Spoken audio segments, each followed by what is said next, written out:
On December 25th, 1952, famous mathematician Lancelot Hogben called upon the scientific community to send radio signals deep into the solar system. Hogben said he had no desire to visit Mars, but it might be a good idea to have a few chats with the Martians before sending rockets across space for a possible unfriendly reception. Hogben planned to send a simple code through a series of radio messages in the hope that extraterrestrials would receive and decode them, and then send some kind of response. Did extraterrestrials receive these signals? And did we get a response which has resulted in one of the biggest cover-ups in human history? March 4th, 1954.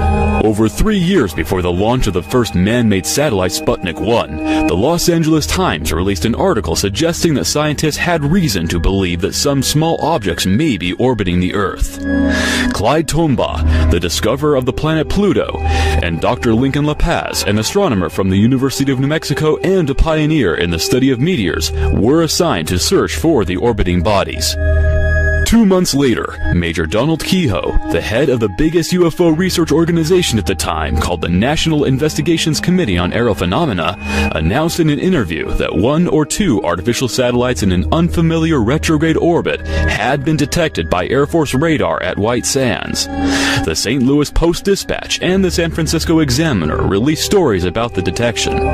The reports contained a notice from Canadian government scientists asking any skywatchers to be especially alert and called for them to report any unidentified aerial objects that they had seen over the previous 2 weeks. Aviation Week broke the same story in August 1954. They confirmed Keyhoe's claim that there were 2 large objects orbiting the Earth, one at 400 miles and one at 600 miles above the Earth. They claimed that the objects were natural space rocks or asteroids, but scientists soon rejected the notion that Earth could capture natural objects that would take a retrograde orbit around the planet. In January 1960, the Dark Fence satellite surveillance system detected another anomalous object which this time was in polar orbit. The commanding officer of Dark Fence raced to the Pentagon and reported the menacing stranger to the Chief of Naval Operations, and within minutes the news was communicated to President Eisenhower and marked as top secret. 3 weeks after its discovery, it was made public and featured on the front page of many newspapers.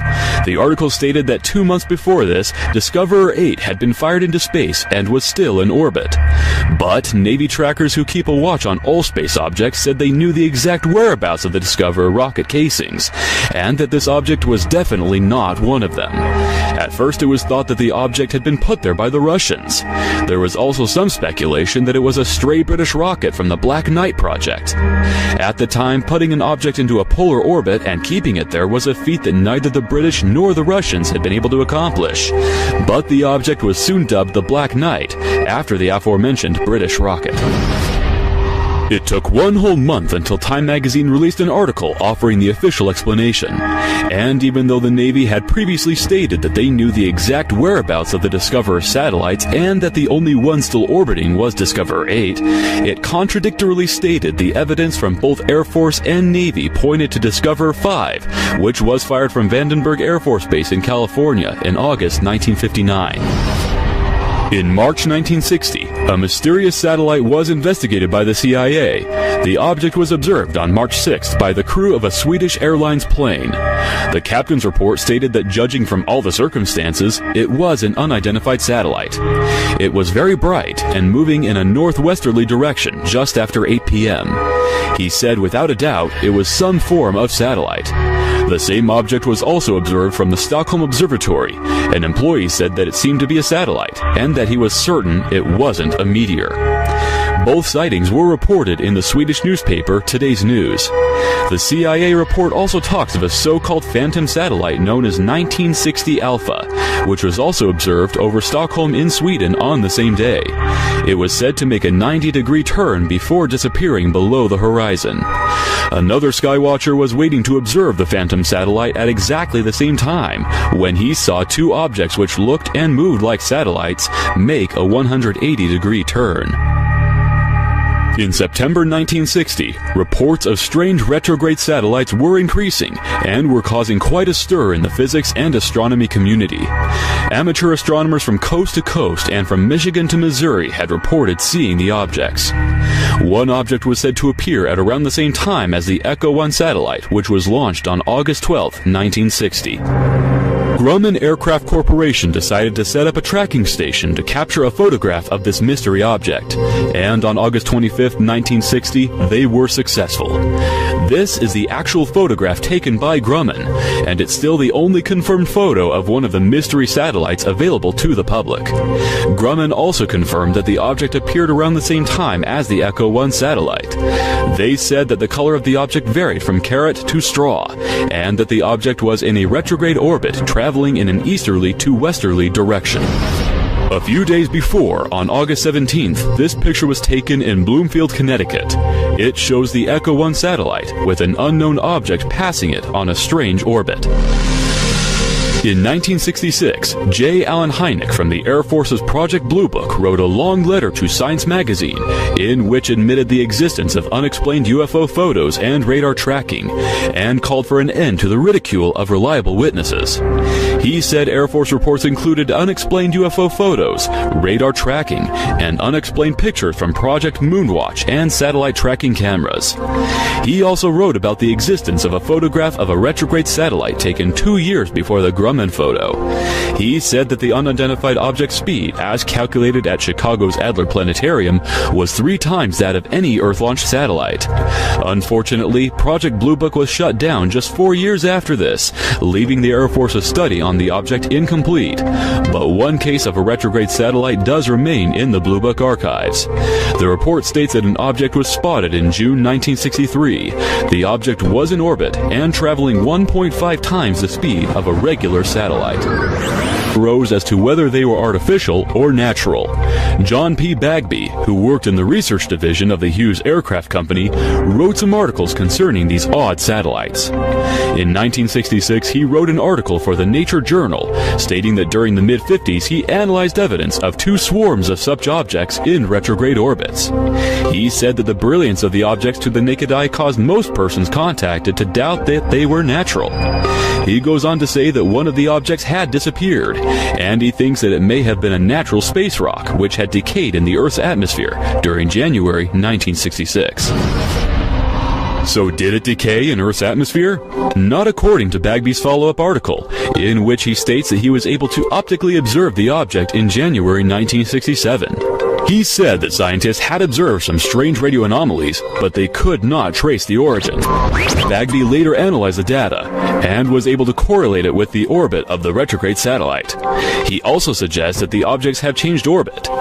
He discusses various possibilities. However, the analysis is inconclusive, and he thinks that further direct observations of the objects are needed to further determine their orbit. In 1981, Bagby clarifies that at least one retrograde satellite is still in orbit, and notes that a retrograde satellite had been spotted in orbit as early as 1880, when a group of retrograde bodies were seen orbiting over Germany.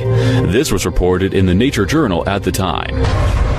Despite all these observations, scientists remained adamant that the Earth would not be able to capture a natural satellite that would take a retrograde orbit around the planet. So after all of these observations, the question is still not settled. Could it be that these mysterious satellites are actually artificial, but scientists do not want to risk their reputation and say that there are one or more UFOs orbiting the planet? If you want to get an article published in a journal like Nature, you cannot say that Earth is being orbited by UFOs.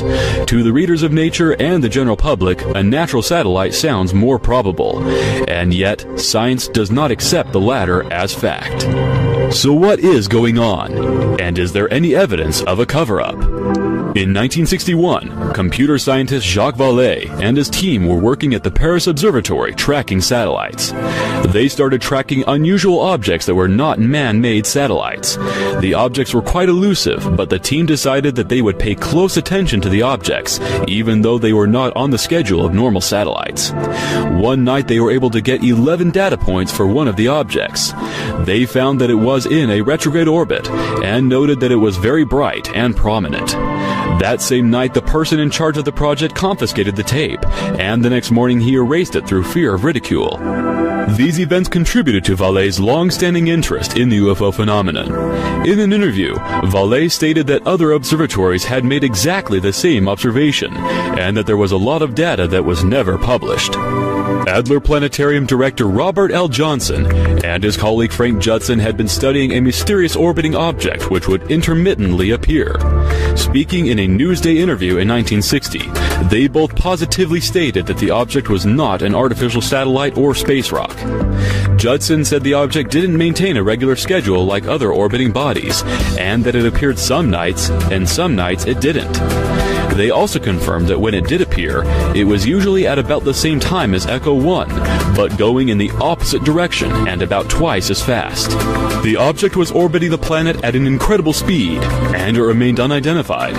But when Judson was asked the inevitable question, he said he doesn't know what the strange object is, but he doesn't believe in UFOs.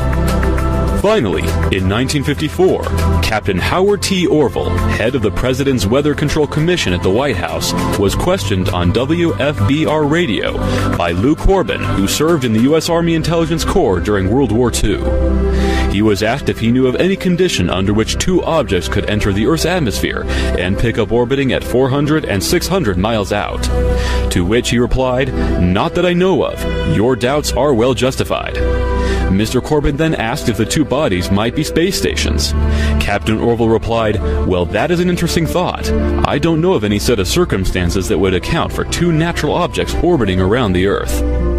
During a broadcast with the same station 3 years later, Captain Orville said that he held the same ideas on unknown satellites orbiting the Earth as he had previously expressed. When asked if there was any new information about the unknown satellites, Captain Orville said that it appeared that the military might have kept the matter from publication. "From the American people?" asked Mr. Corbin. In reply, Captain Orville said he did not wish to call it a deliberate cover-up. He then added, "But we didn't hear any more about it, did we?" So there we have it, evidence of a cover-up, and the answer to why scientists do not accept that the Earth could capture natural satellites in a retrograde or polar orbit. Because whatever these things are, there is an enormous amount of evidence which suggests that they are not natural. They didn't maintain a regular orbit. They appear and disappear, and have an odd color. They also change direction and reflect radio signals, which is impossible for natural objects. In more recent years, we have multiple UFO reports from astronauts and numerous videos of various space shuttles being tracked by UFOs whilst in orbit, adding to the evidence that the Earth is being visited. Maybe Lancelot Hogbin's radio signals did prompt these strange satellites to appear in orbit around the Earth, or maybe they have always been here. The true origins of these mysterious objects may never be known.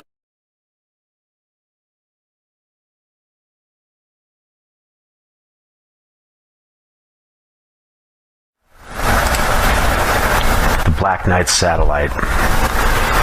It's claimed to be over 13,000 years old. It was discovered in 1954, and it's apparently the reason that we started the space race in the first place. So why has nobody seen it? Well, they claim it's in a polar orbit, and here we see an example of a polar orbit. But even in this type of orbit, somebody would have to be able to see this, guys, at some point in time. So why aren't we? It's because we're not looking for it. We rely on images from NASA and all of these government agencies, such as this video right here that I found. Is it legit video? Is it hoax video? I can't tell you either way, guys. I've seen so much stuff in the last year that it's so hard to tell.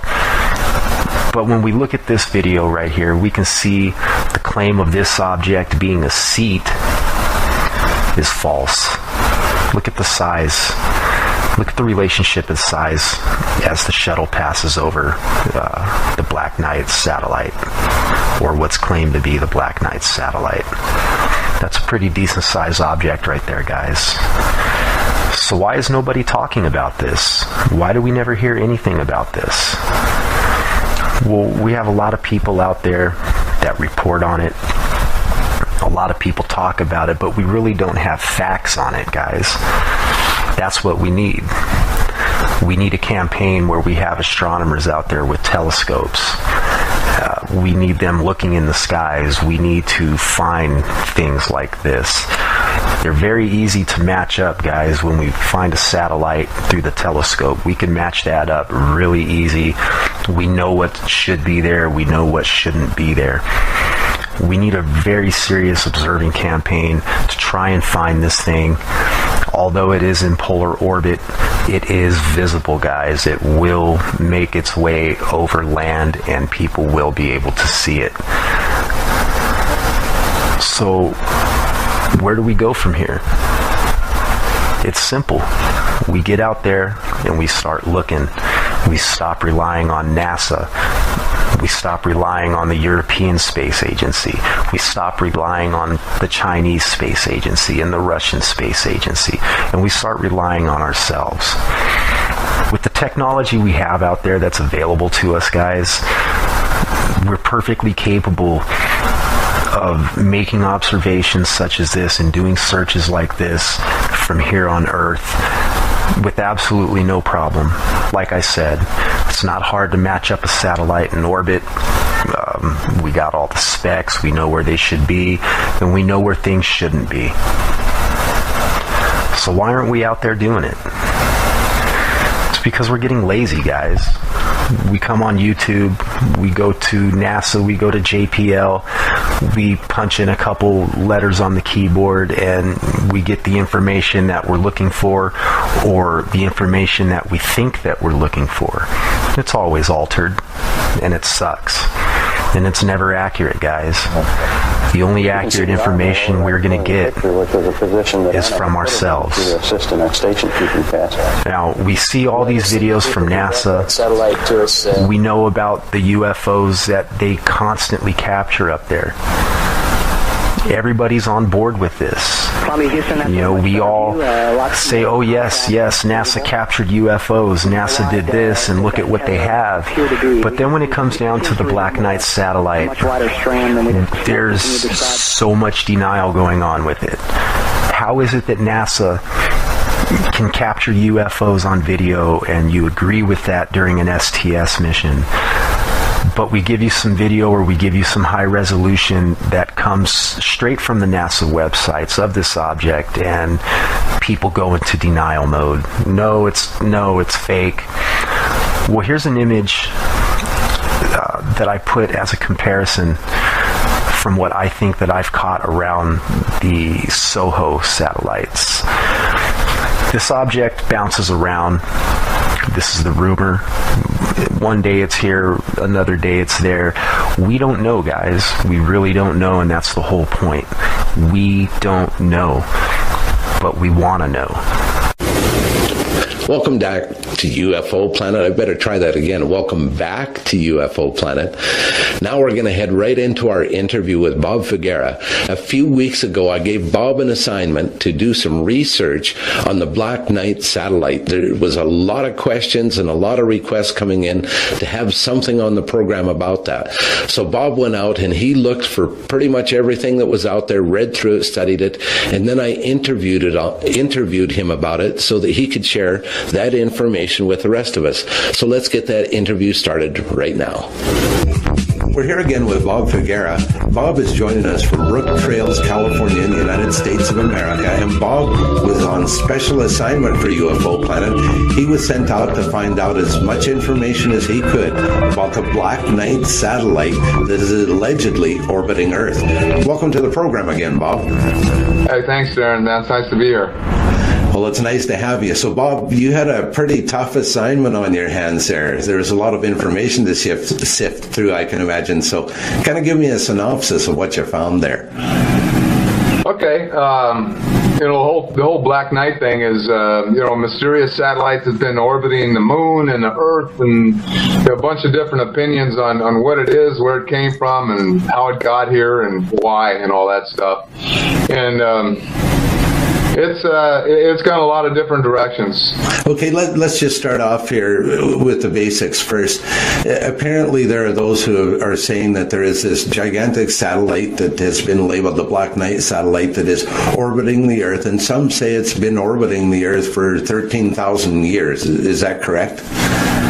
Yeah, some say 13, some say 15,000. It all started in 1899 with Nikola Tesla, technology man of the century, and I guess he got the first message, but he wasn't able to decipher it or didn't have the technology to really figure out where it came from. Okay. So in 1920, a bunch of college ham operators, like a group of ham operators, they received the first message. They weren't able to do anything with it either. The technology wasn't there. Okay. It wasn't until like 1927 or 28 where they actually got their echo radio transmission technology down, where they could actually triangulate a position of an origin of a signal. Okay, and that wasn't done by the college students, so that was done by military officials, is that correct? It was basically a Norwegian professor of mathematics in the University of Oslo. Oh, okay. And then one other guy, chief consultant from the Naval Operations Center. They all got together with their technology, combined their technology and information. They were able to ascertain the distance that this thing was based on the echo time delay. What kind of distance did they find it was sitting out at? Originally, they said it was 6,200 miles, something like that. Okay. It was out there a ways. Okay. Now, also, carry on there. Now, when did the Soviets come into the picture? Well, that would be 1957 where they first launched Sputnik 1. They actually saw this thing in polar orbit on the moon, around the moon. Okay. And it was a it was a difficult target. They could never rely on it because they didn't understand the nature of its orbit. Okay. So they didn't know where to look for it because it was always changing. Okay, now then we move on. So that's the Soviets seeing it with Sputnik. And then we move ahead a little bit, not too much, and apparently some sort of a satellite that we had up, or the Americans had up at that time, was able to capture some of the first photographs of the satellite orbiting Earth this time. Yeah. From what I understand is that the information they got from the Soviets gave them the intention for their Discovery 5 mission. Okay. And so they launched it out from Vandenberg Air Force Base here in California in 1959. Okay. And their intention was to go film this thing. Apparently, Grumman had some contact or some technology that was in one of those satellites, the early satellites, and they actually got the first photos of it. Okay. Now, is it true that this is kind of what the time in history when kind of the flow of information stopped about the Black Knight satellite? We all of a sudden didn't hear a whole lot about it anymore. Is that correct? Well, that was just the real early stages where they were actually just starting to get some real information about it. Because they had a new program. The Defense Department had a new program called Dark Fence. And it was a tripwire radar that went from Alabama to Arizona with these 50 meter wide transmission recievers, whatever. Okay. And so they actually got 2 sightings up the first day it was running, and then they'd gotten several more in the upcoming days. So that's where the real interest started with the government. And then in like 1960, the commander of that project went to the Pentagon and talked to some commander there, and they all got excited, and they went running to Eisenhower, and they all labeled it as top secret. Okay, so that's where the flow of information comes to a cease then. Not really. It changed orbit from the moon to Earth in 1960, and they thought it was a new satellite. But apparently, somehow, either their first assumptions were wrong, and it was actually been in polar orbit, so the Soviets didn't know this, and they thought it was a new satellite. but apparently it had been going around the Earth above them, because when their orbit was at 200 miles, this thing was way above them. Right. And they could only see it when it was out in front of them, because it was always over their head. Okay. Right. So that led to some confusion then at the time. Yeah. Well, all this stuff was all brand new to them and stuff. Oh, and, absolutely. Now, how do we advance up? Sorry, go ahead.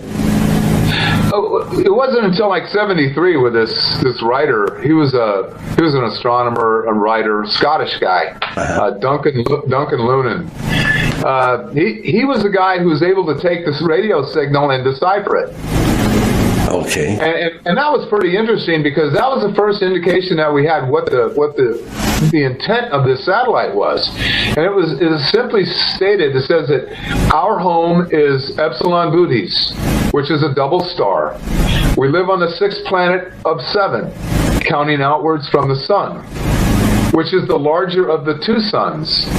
Our 6th planet was 1 moon. Our 4th planet has 3 moons. First planet has 3. The first and third planets each have 1 moon. And they say our probe is orbiting your moon. Interesting. Yeah, and then it gives an update to this constellation. Okay, so just so I understand it correctly and the viewers understand it correctly, this scientist deciphered the message that was being transmitted by this satellite, and that's what he said. That's what he speculated that it said. I'm not sure how much speculation, how much technology was, created that message. He was a writer. Mm-hmm. So it kind of got... There might have been some Hollywoodization of that. Is that what you're saying, potentially? Possible, but, up to that point, there was no speculation as to why this thing was here.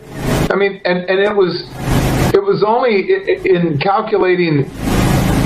He had a good enough data where he could calculate the position of the stars in that constellation and determine that that's the way that constellation looked like 13,000 years ago versus the way it looks like today. Oh, very interesting. So that's why there is the speculation that that's about the time that the satellite was sent.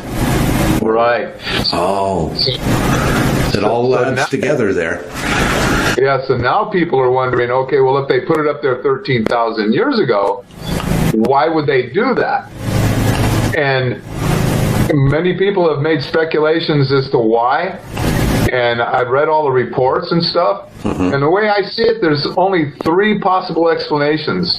Okay. And that is that, the Black Knight was put over our planet because they had to leave our planet. And they wanted to leave a historical record of why they were there, why it was left there, and where they went. Okay. Interesting. Okay. Second. So, the second would be the developments, as we understand the time-space continuum thing, right? Mm-hmm. And that this is just simply a time capsule that was placed there by those off-worlders who actually live on that planet Bootes in the Epsilon constellation. Okay. And number 3? Well, that would be that there was some new discoveries recently, and now this is on me, okay? I'm going to take responsibility for this because I came across some information that says that as our planet is changing, a global planet and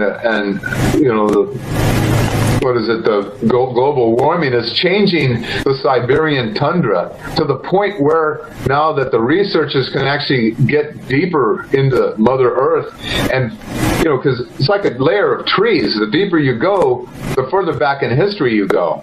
Yes. And they discovered now that these new findings that they're having from the mammoths have yielded extremely high particulate levels of radiation. And it's a type of radiation that we've never created on this planet. And they're finding this in the layers. They're finding this in the layers where these remnants of the mammoths are at right now. So one can conclude that if there was enough radiation to kill the mammoths, then what would it have done to the inhabitants of this planet? Assuming that they were maybe advanced beings who came here from some other world and they settled here. And interestingly enough, the last report that I know of about the galactic wars between the humans who took this planet over versus those reptilian beings, they had this big war. And what better way to knock somebody off the planet than to contaminate it? And they were low-dimensional beings. Interesting speculation there, Bob. So, I don't know. It could be any one of those three, you know. Well, one thing for sure, it's very interesting, and we've been fortunate in that we have more technology up in space, and we've been able to see some more recent photographs that were taken from the shuttle missions, and which prove that something's up there.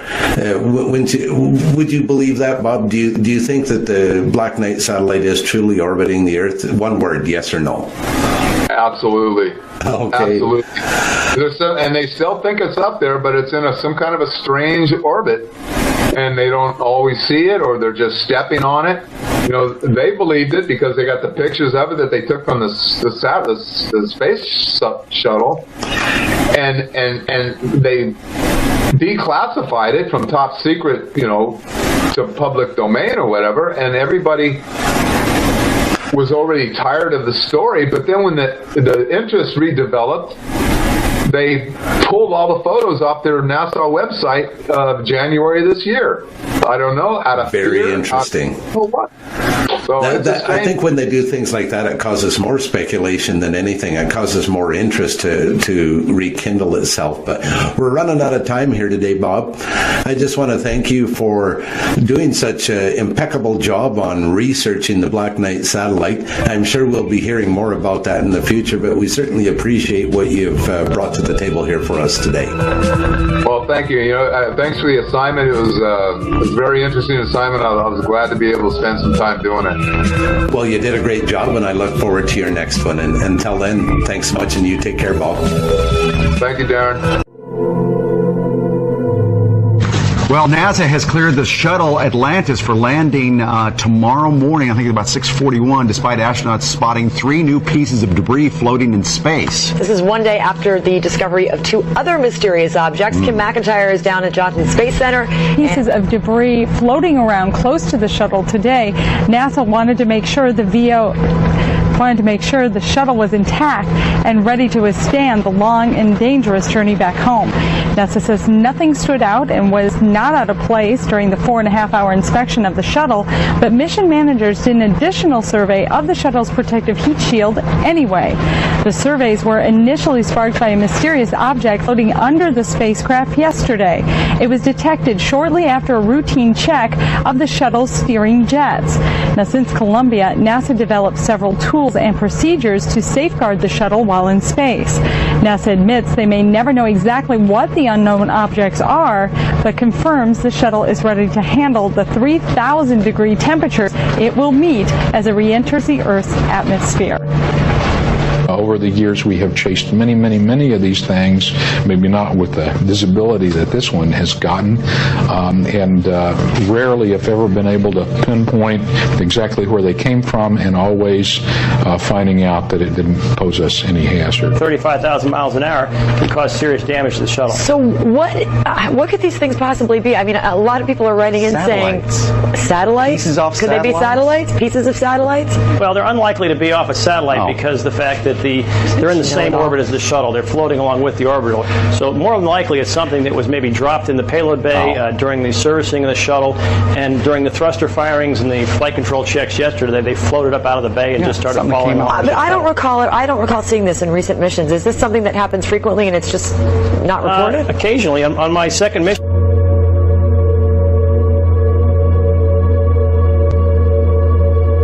In the blackness of space, orbiting around the Earth, is a mysterious, dark object of unknown, and possibly alien origin. The story says it's up there right now, and has been for 13,000 years. Its purpose unknown. Dubbed the Black Knight. This elusive satellite has allegedly been beaming signals towards the Earth for many years.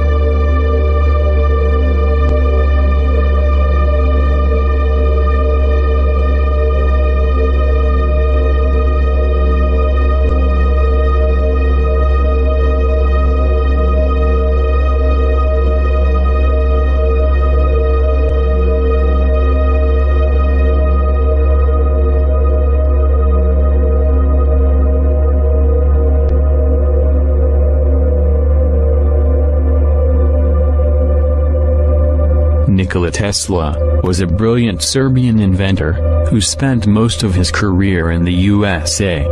He was an electrical engineer and produced works which explored the idea of radio and wireless transmissions. In 1899, Nikola Tesla, with the aid of his financial backer, J.P. Morgan, set up at Colorado Springs an experimental laboratory containing high-voltage radio transmission equipment. The lab had a 200-foot tower for transmission and reception of radio waves and the best receiving equipment available at the time. One night, when he was alone in the laboratory, Tesla observed what he cautiously referred to as electrical actions which definitely appeared to be intelligent signals. The changes were taking place periodically, and with such a clear suggestion of number and order that they could not be traced to any cause then known to him. Instead, he announced that regular signals must be coming from an intelligent outside source. Undaunted, Tesla continued his wireless power experiments for 6 more months. Late one night, an unusual event took place. Tesla noticed a repeating signal being received by his apparatus. To his own amazement, he believed it was an extraterrestrial communication. In a letter to the American Red Cross, he wrote, "Brothers, we have a message from another world. It reads, 1, 2, 3. The press had a field day. If the mystical 1, 2, 3 was impulsed from Mars, as Tesla says, they certainly showed most excellent taste in choosing Colorado Springs. It is a rule in inventional science. When you're going to tell one, tell a good one. And men have become great in this way. Colorado Springs Gazette. Though widely ridiculed for his claim, Tesla may have been the first to detect radio waves from space. I believe that Tesla could have gotten these signals from space. We are getting them today, and these are the radio telescopes. That's what radio telescopes do today, receive signals from space. At the conference, Tesla announced that he was receiving an electrical signal which appears to be intelligent. The signal was clearly repeated periodically with such a clear suggestion of number and order. This led him to believe that the signal was extraterrestrial communication with aliens. At first he assumed they were originating from Mars. If in a thunderstorm, the Earth is struck by lightning, the force creates concentric waves which slowly expand to circle the world until they come back to where they started.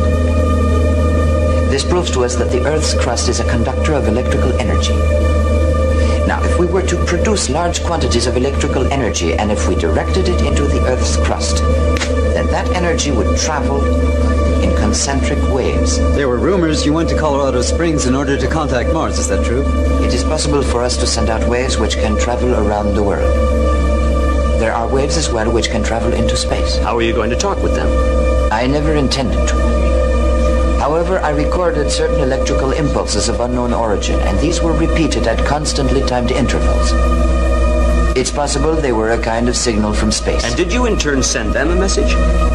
Ask the Martians that question. But you did send some sort of signal. A signal which might not be received for 1,000,000 years. Therefore, Mr. Tesla, you do believe communication with distant worlds may someday be possible. Perhaps they've been sending us messages for ages, but we aren't aware of it. Mr. Tesla, what's that big pile of papers down there on the floor? My file on the work in Colorado Springs. Can you tell us what's in it? It's a new electrical system. This incident was the first of many in which Tesla intercepted what he felt were intelligent signals from space. At the time, it was surmised by prominent scientists that Mars would be a likely haven for intelligent life in our solar system, and Tesla at first thought these signals may be originating from the Mars. He would later change this viewpoint as he became more adept at translating the mysterious signals.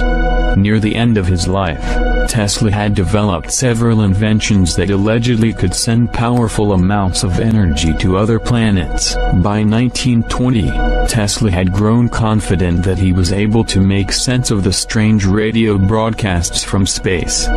However, soon afterwards, Tesla began to express great concerns about beings from other planets who had unsavory designs for planet Earth.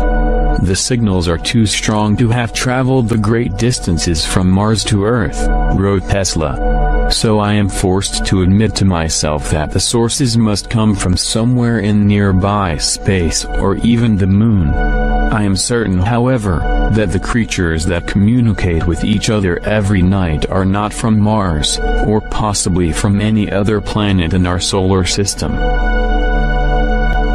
Today, there are those who believe Nikola Tesla was listening to a transmission from an orbiting satellite of unknown origin.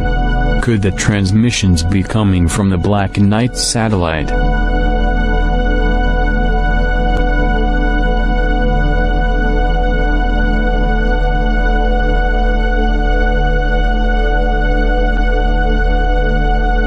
Guglielmo Marconi, an Italian inventor and electrical engineer, known for his pioneering work on long-distance radio transmissions, picked up strange radio messages from space. In London, January 28, 1920. In an interview granted to an editor of Daily Mail, Guglielmo Marconi asserts that the radio telegraph stations often receive radio signals of which nobody until now, it is successful to discover the origin. They are signals surely sent from great distance, and outside of the terrestrial atmospheric zone because they are at the same time picked up by distant radio telegraph stations, like London or New York. It has not been possible, Guglielmo Marconi says, to decipher some comprehensible message even if it uses a kind of Morse alphabet that are repeated many times. Marconi says that the scientific investigations over the origin of the signals are continuing and that it cannot give some reliable explanation of the phenomenon but not exclude that these radio signals can come from other planets or from the sun. The Daily Mail closes the interview to Marconi and it wonders if we do not find ourselves already at the best of the greatest discovery that mankind can make, to enter in communication with people of other planets. Also, in the 1920s, amateur ham radio operators around the world were able to receive this same signal.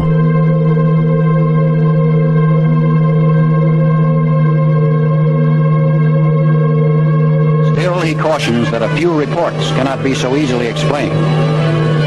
It is these reports that interest Donald Kehoe, sponsor of a theory that is growing in popularity.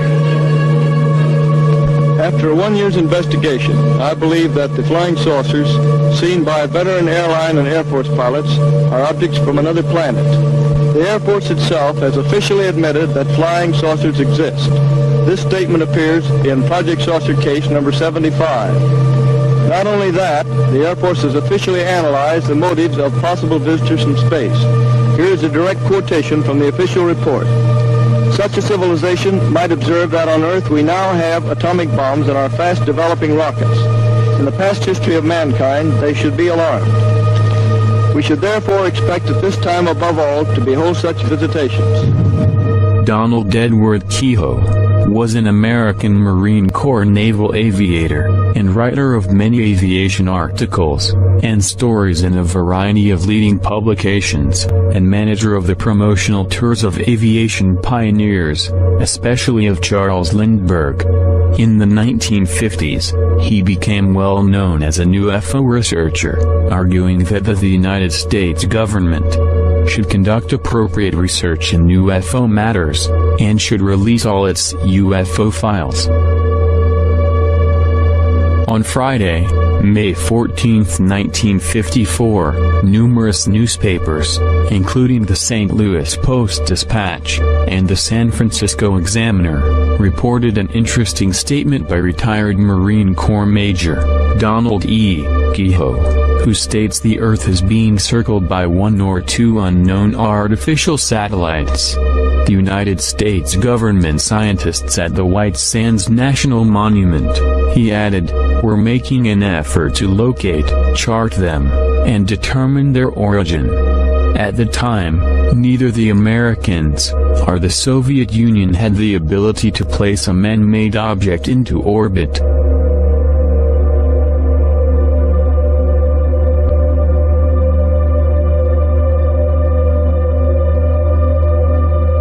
On August 23, 1954, Aviation Week magazine ran a story on two satellites that had been found at 400 and 600 miles out in space. They were termed natural satellites, even though this was later deemed a virtual impossibility, and later no such natural satellites were ever claimed. This is taken from the short Aviation Week article. The Pentagon scare over the observance of two previously unobserved satellites orbiting the Earth has dissipated with the identification of the objects as natural, not artificial satellites. Dr. Lincoln La Paz, expert on extraterrestrial bodies from the University of New Mexico, headed the identification project. One satellite is orbiting about 400 miles out, while the other track is 600 miles from the Earth.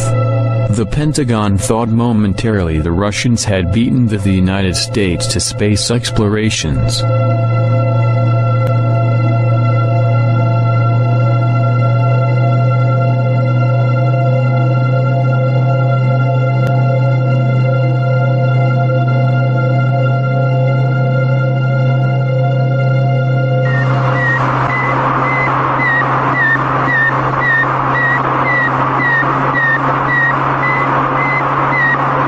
CBS Television presents a special report on Sputnik 1, the Soviet space satellite. Douglas Edwards reporting. Until 2 days ago, that sound had never been heard on this Earth. Suddenly, it has become as much a part of 20th century life as the whir of your vacuum cleaner. It's a report from man's farthest frontier, the radio signal transmitted by the Soviet Sputnik, the first man-made satellite as it passed over New York earlier today.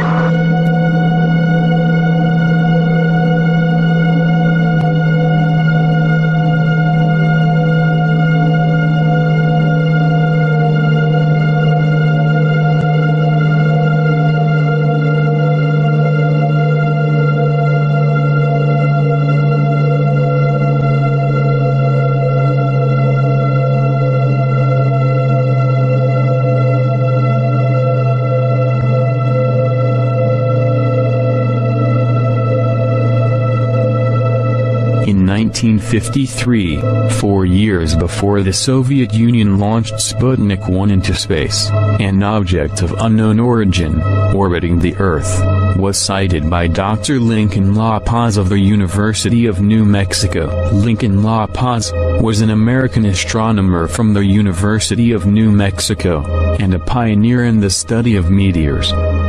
As more and more reports of unknown satellite sightings trickled in from around the world, the United States Department of Defense appointed distinguished astronomer Clyde W. Tombaugh, best known for his discovery of the dwarf planet Pluto in 1930, to run a search for the mystery object. The mysterious object later became known as Black Knight. The Pentagon never formally released the results of Dr. Tombaugh's study.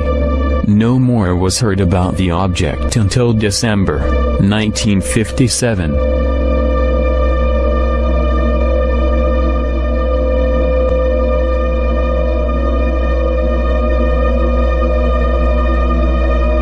On December 18, 1957, at around 6 p.m., Dr. Luis Corrales, of the Communications Ministry in Venezuela, was taking pictures of Sputnik 2 as it passed over Caracas.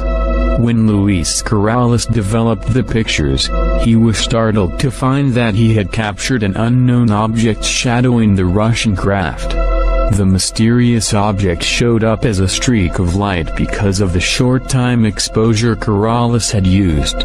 When researchers examined the photo, they concluded that the object wasn't a meteor or star. Instead, they determined that it was an unrecognizable kind of intelligently controlled craft that was able to deviate from the path of Sputnik 2, and then return to its side.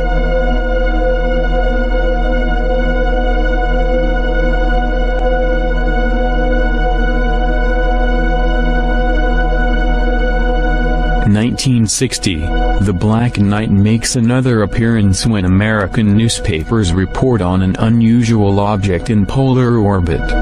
By the 1960s, both superpowers, the United States and the Soviet Union, had artificial satellites in near equatorial orbit. By comparison, the unknown object was in polar orbit. That meant the satellite could see every part of the Earth. Neither country admitted to owning it. Polar orbits are often used for Earth mapping, Earth observation, capturing the Earth as time passes from one point, and reconnaissance satellites.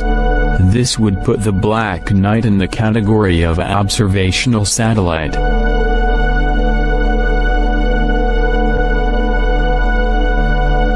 Astronomers and scientists observing the object calculated its weight to be over 10 tons, which would be at that time the heaviest artificial satellite to orbit our planet. The Black Knight's orbit was unlike any other object orbiting Earth. This is what Robert L. Johnson, director of the Adler Planetarium, had to say about the object.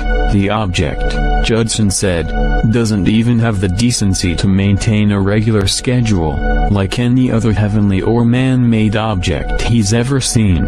We don't know when to watch for it, he says. It appears some nights, and some nights it doesn't.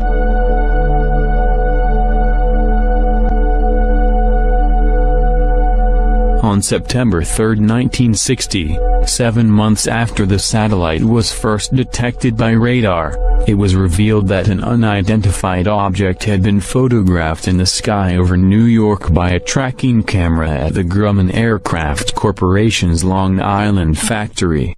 The object, which appeared to emanate a red glow, had been seen several times during the preceding 2 weeks, apparently following an east-to-west orbit, whereas most satellites were launched in the opposite direction. The United States government attached so much importance to these mysterious sightings that they organized a special committee to gather as much information as possible about them. But the committee's findings, if there were any, were kept secret, and the sightings were forgotten.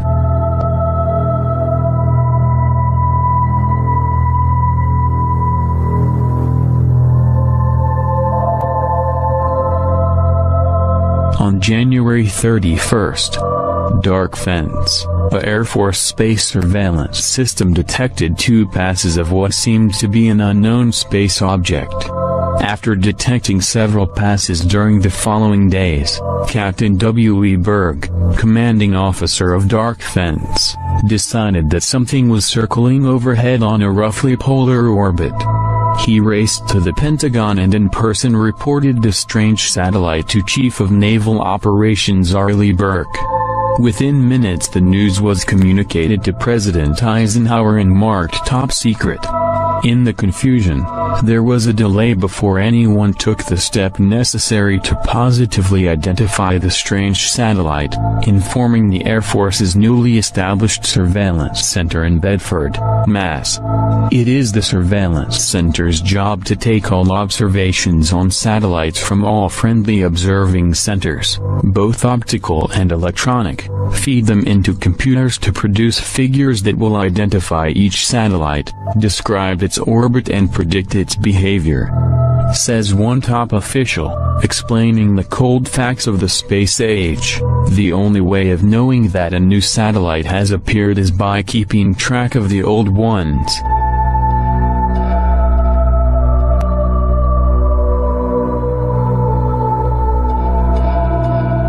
Gordon Cooper was an American aerospace engineer, test pilot, United States Air Force pilot, and one of the 7 original astronauts in Project Mercury, the first manned space program of the United States. Cooper piloted the longest and final Mercury spaceflight in 1963. He was the first American to sleep in space during the 34-hour mission and was the last American to be launched alone to conduct an entirely solo orbital mission.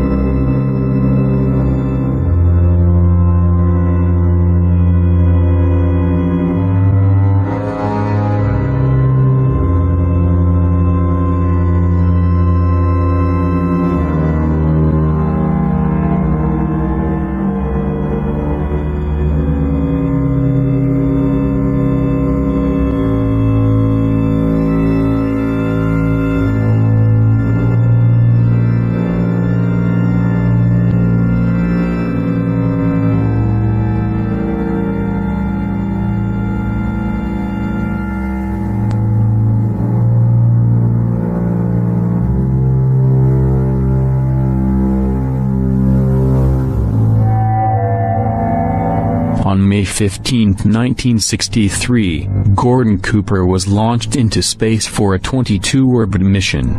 On his final orbit, he reported seeing a glowing green shape ahead of his capsule, and heading in his direction.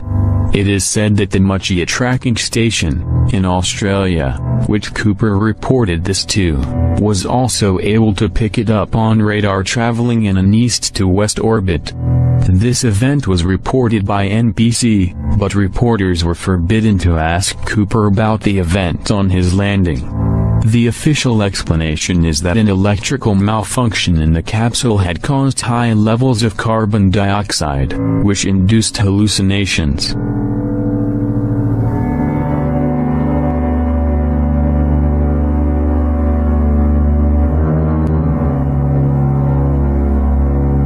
These are the transcripts from the mission.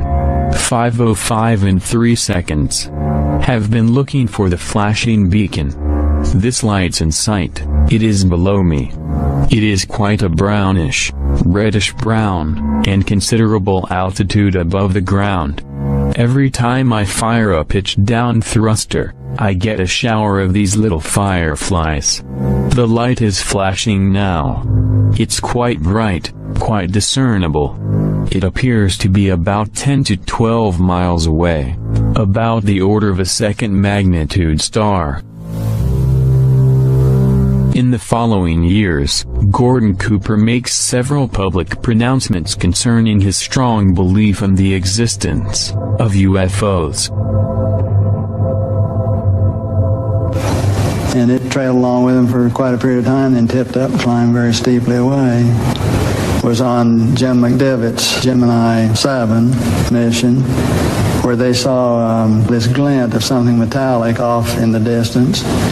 And he reported it, and nobody had it listed on the ground, so he tried getting a picture of it, but the sun, unfortunately, was glinting off of it so bright. All you got is just a glint.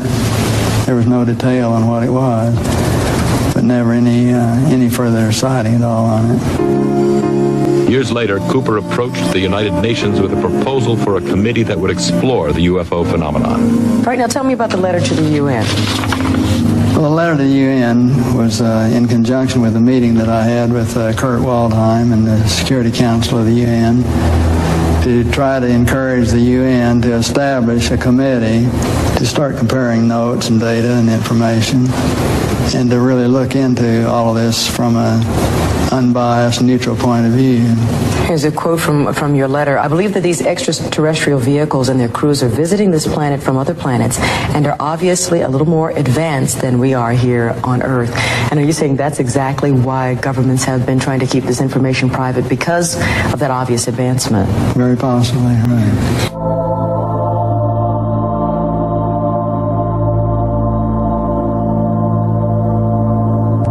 1973, in an article in Spaceflight, the magazine of the British Interplanetary Society, Duncan Lunan, an astronomer and science fiction author, said he had identified and deciphered a hidden radio message sent by an alien space probe that had been caught, but overlooked in the late 1920s by a collaboration of Norwegian and Dutch researchers who were studying the long-delayed echo effect. Published along with an accompanying editorial disclaimer, Lunan maintained that the putative message came from an object at the L5 point in the same orbit as the Moon, sent by the inhabitants of a planet orbiting Epsilon Bootis. Duncan Lunan, who had conducted this research, believed the alien satellite had been in orbit in the solar system for over 12,000 years. He believed its purpose was to intercept and return signals at delayed intervals so that eventually scientists on Earth would realize what was happening. Writing in 1973, Lunan believed the decoded intervals also gave out the following information: our home sun is Epsilon Bootis. It is a double star. We live on the 6th or 7th planet, counted from the sun, which is the larger of the two. Our 6th planet has 1 moon, our 4th planet has 3, and our 1st and 3rd planets 1 each. Our satellite is in orbit around your moon. The claim was reported in Time and the CBS Evening News.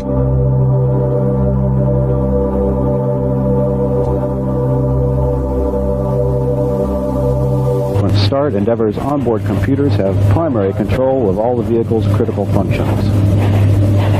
T-minus 20 seconds.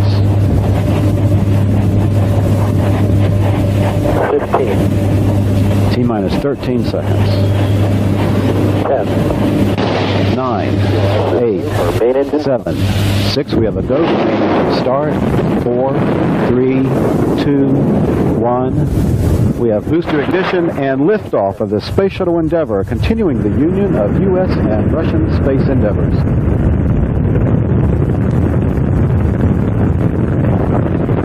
(1998). The crew of the Space Shuttle Orbiter Endeavour photographed an unusual object in low Earth orbit. When the Space Shuttle Endeavour made its first flight to the International Space Station on flight STS-88, astronauts aboard the Endeavour took many photographs of this strange object. The photographs were made widely available to the public on the NASA website. But soon, the photographs all disappeared. They reappeared sometime later, with new URLs, and with various descriptions explaining them all away as pieces of debris or space junk. The photographs were of high quality and unmistakably showed some type of craft.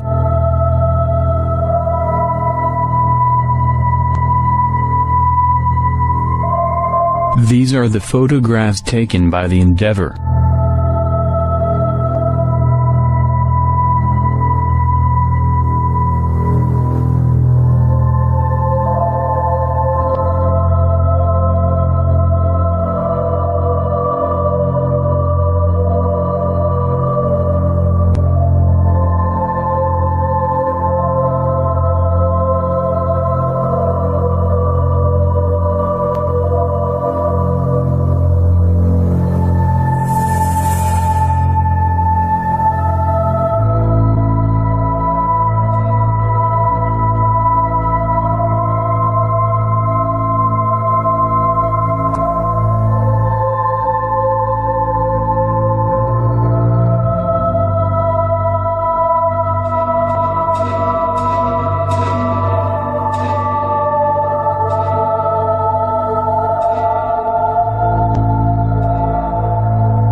on October 7, 2014. Expedition 41 flight engineers conducted a spacewalk outside the International Space Station to relocate a failed cooling pump and to install a power cable device designed to provide backup electrical capability to the station's rail car system.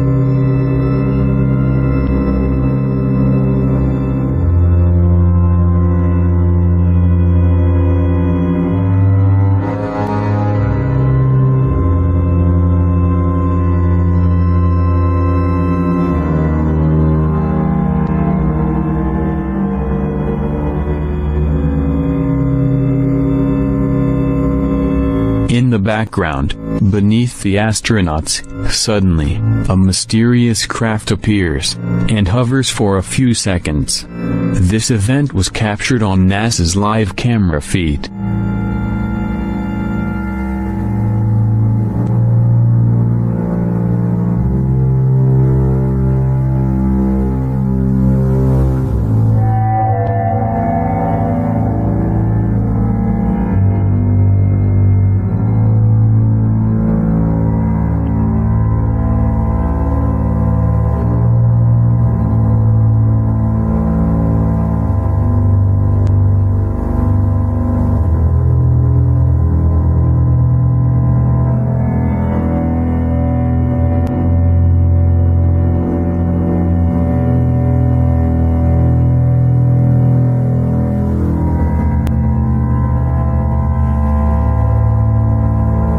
Could this mysterious craft, hovering in the background, be the Black Knight satellite?